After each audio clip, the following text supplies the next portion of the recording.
महेश, तू बहू को घर कब लाएगा? मोहन चाचा ने खटिया पर लेटे लेटे ही सवाल किया। मोहन चाचा को अनसुना करते हुए महेश तेजी से पुराना कपड़ा लेकर आंगन में खड़ी अपनी मोटरसाइकिल पोंछने लगा।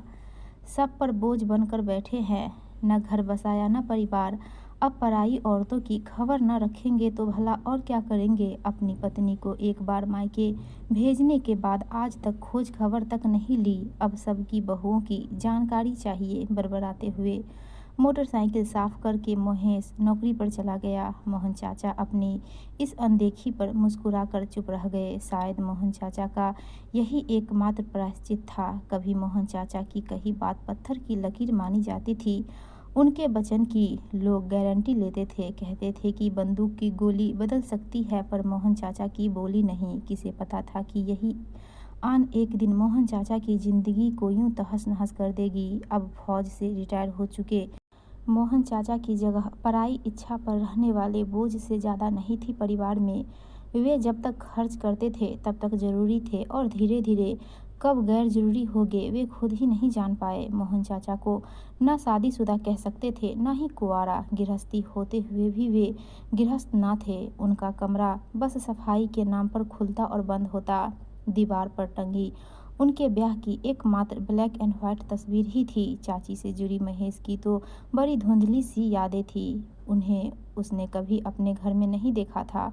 मोहन चाचा की जिम्मेदारी संभालना और उनकी रोटी पानी करना सबको बोझ लगता, पर चाचा को कोई कभी बोझ न लगा। वे हार सिंगार के पेड़ के नीचे पड़े टीन के शेड के नीचे ही लेटे रहते। उनकी खटिया ही उनकी दुनिया थी। रात को जब महेश घर लौटा तो मोहन चाचा ने उसे अपने पास बुला लिया और समझाते हुए कहा, लल्ला बात मान ले और गुस्सा थूक कर बहू को घर ले आ। महेश ने गुस्से से दांत पीसते हुए कहा, भुगत तो रहा हूँ आपकी बात मानकर। अगर उस दिन मंडप से उठ जाता तो आज मजे से दूसरा ब्याह कर चैन से जी रहा होता। समझ भी कौन रहा है मुझे, आप जिनकी घर द्वार कभी बसी ही नहीं।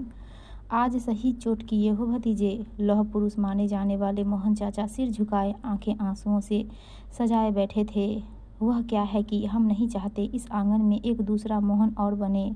अगर तुम्हें किसी की अधब्याही लड़की छोड़ना मर्दानगी लग रहा था तो न मानते हमारी बात। कौन सा हमने दुनाली लगा दी थी तुम्हारी कनपट्टी पर? कहते कहते मोहन चाचा उस पल में भीतर और बाहर दोनों ओर से मोमबत्ती से पिघलने लगे। महेश पहली बार मोहन चाचा का यह रूप देखकर पसीज उठा और उन्हें सीने से लगाते हुए बोला, बुरा मत मानो चाचा, मेरा आपका दिल दुखाने का मन नहीं था। 6 फुट फौजी जिसने दुश्मन की गोली से खौफ न खाया, वह मेरी बोली से ढल गया। महेश, मुझे भी तेरी चाची बड़ी प्यारी थी, पर उसमें बड़ी ऐंठ थी और मुझ में अपनी बात की टेक थी। मैं श्रवण कुमार तो बन गया अपनी माँ का, पर तेरी चाची का पति न बन पाया। बस अपनी बात का धन ही हाथ लगा मेरे। वह होती तो हम एक दूजे का सहारा होते, हमारा परिवार होता। आज बुढ़ापे की दहलीज छूने जा रहा हूँ, मगर क्या जिंदगी है मेरी, दूसरों पर बोझ हूँ। मोहन चाचा के दिल का फोड़ा आज मुकेश के सामने फूटा था। महेश ने सपने में भी नहीं सोचा था कि हंसमुख और चंचल नदी से बहने वाले मोहन चाचा के मन की तलहटी में दुख की इतनी गाद जमा होगी। उसने उन्हें जी भर कर रो लेने दिया। मोहन चाचा के मन का ज्वार अब मंद पड़ चुका था। वे खुद को काबू करके बोले, महेश, जो गलती मैंने की है उसे तू मत दोहराना बेटा। गलती? कैसी गलती चाचा? महेश ने हैरानी से पूछा। मोहन चाचा उस पल में न जाने कितने बरसों पीछे लौट गए। वे सुनने में देखते हुए बोले, मैं अपनी शादीशुदा जिंदगी की रत्ती रत्ती सी बात अपनी माँ को बताया करता था। आज्ञाकारिता के बैताल ने कभी भी मेरी पीठ से उतरना मंजूर नहीं किया। मेरी माँ ने मुझे इतना प्यार दिया, मुझ पर इतना ज़्यादा हक जमाया कि मुझे अपनी छाया से बाहर निकलने ही नहीं दिया। माँ की जिद में तेरी चाची को देश निकाला दे दिया। अगर माँ को समझाया होता तो आज अमर बेल सा दूसरों की गृहस्थी पर न पल रहा होता। वह घर में होती तो आज तेरे भाई बहन तेरे जितने होते। जीवन साथी की ज़रूरत इस उम्र में सबसे ज़्यादा होती है। समय रहते आंखें खोल ले। उसने जो चाहा सो किया, जो दिखाया सो देखा। यह भांप ही नहीं पाया कि उसके लिए भी मेरा कुछ फ़र्ज है, जिसे आग पानी की कस्में खाकर अपने साथ लेकर आया हूँ। तू खुद ही देख ले कि अब कौन मेरा है और मैं किसका हूँ। महेश ने मोहन चाचा को कसकर अपनी बाहों में भींच लिया और उन्हीं की चारपाई पर लेट गया। महेश धीरे से बोला, चाचा बोल, दादी दादा तो कब के गुजर गए, तो यह चाची को न लाने की भीष्म प्रतिज्ञा आप कब तक निभाओगे? ले क्यों नहीं आते?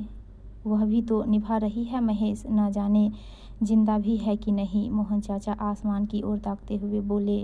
अगली सुबह मोहन चाचा देर तक सोए रहे। आंगन में चहल पहल कम थी। महेश की मोटरसाइकिल भी अपनी जगह पर थी। आज 3 दिन हो गए मोहन चाचा ने महेश की शक्ल तक नहीं देखी थी। भाभियाँ भी नाराज रहती थी। सबको उनके खाली कमरे की ज़रूरत थी, पर उन्होंने किसी को नहीं सौंपा था। पूरे 5 दिन के बाद महेश के कपड़े तार पर टंगे देखकर मोहन चाचा को राहत मिली। अरे महेश, बहू ले आया क्या? मोहन चाचा ने ऊंची आवाज़ में पूछा। हाँ चाचा, महेश बाहर आते हुए बोला। उसके पीछे बहू भी चली आ रही थी। उसने धीरे से आंगन की बत्ती जला दी। मोहन चाचा को बरसों बाद भी कोने की भीड़ में वह चेहरा न जाने क्यों दिखने लगा, थोड़ी चांदी के साथ। शायद बहू के आने की खुशी में बौरा गया हूँ मैं। मोहन चाचा ने अपने सिर पर खुद ही चपत लगाते हुए कहा। चाचा, जरा अपने कमरे की चाबी दीजिए। महेश उनके पैर छूते हुए बोला। बहू को मुँह दिखाई चाहिए। क्यों नहीं? आज तूने मेरी बात मानकर मुझे बेमोल खरीद लिया, मगर यह क्या? बहू तो मोहन चाचा के पैर छूकर सीधे रसोई में लौट गई। वे आराम करने के लिए अपनी खटिया खोजने लगे। न मिलने पर बाहर ही चबूतरे पर बैठ गए। देर रात महेश ने मोहन चाचा को खाने के लिए आवाज़ लगाई, तब पाया कि उनके कमरे की बत्ती जल रही थी। खिले हुए हार श्रृंगार की महक आज उस बंद कमरे की सीलन निकालकर आसपास छाई हुई थी। चांद की छनती रोशनी में साड़ी पहने एक अजनबी आकृति थाली लिए मोहन चाचा की ओर बढ़ी। वे घबराकर कमरे की ओर उल्टे पैर लौट पड़े। कमरे में बल्ब की रोशनी में पाया कि यह आकृति महेश की बहू की नहीं, बल्कि उनकी पत्नी रमा की थी। बरसों बाद इस तरह सामना होने पर वे कुछ न कह पाए। आंसू दोनों ओर थे। खाइए ना। यह आवाज़ सुनकर मोहन चाचा वर्तमान में लौटे। आंगन में हाथ धोते हुए उन्होंने जोर से आवाज़ लगाई। महेश, क्या बात है चाचा? महेश शर्ट पहनता हुआ आया। बहू नहीं लाया क्या? लाया हूँ ना चाचा, आपकी भी और अपनी दादी की भी। उस दिन आपकी बातें और आपकी सुनी आंखों ने मुझे विरह की बड़ी दुखद तस्वीर दिखाई। तब मैंने कसम खाई कि दुल्हन के साथ चाची की भी वापसी होगी। आप मुझ में खुद को देख रहे थे, तो क्या मैं आप में खुद को नहीं देख सकता? इतिहास नहीं दोहराया जाएगा। खुद से इतना कहकर महेश अपनी ससुराल निकल गया था। उस दिन पता तो मालूम था चाची मुझे, पर चाची इतने बरसों बाद दुल्हन के साथ मुझे देखकर पहले तो पहचान ही नहीं पाई, पर जब पहचान लिया तब लिपट कर खूब रोई। तो एक लंबे अरसे का मवाद बह गया। बस हम भी अड़ कर बैठ गए। और तभी माँ ने, जब हमने उनसे वचन ले लिया हमारे साथ चलने का, अब उस कमरे में उसकी मालकिन का स्वागत कीजिए। अब हम अधब्याए नहीं है। जीवन साथी के साथ का जगमग दिया उन दोनों के विरह का अंधेरा दूर कर चुका था। दोस्तों, आपको यह कहानी अच्छी लगी हो तो प्लीज़ हमारे वीडियो को लाइक कीजिएगा और चैनल को सब्सक्राइब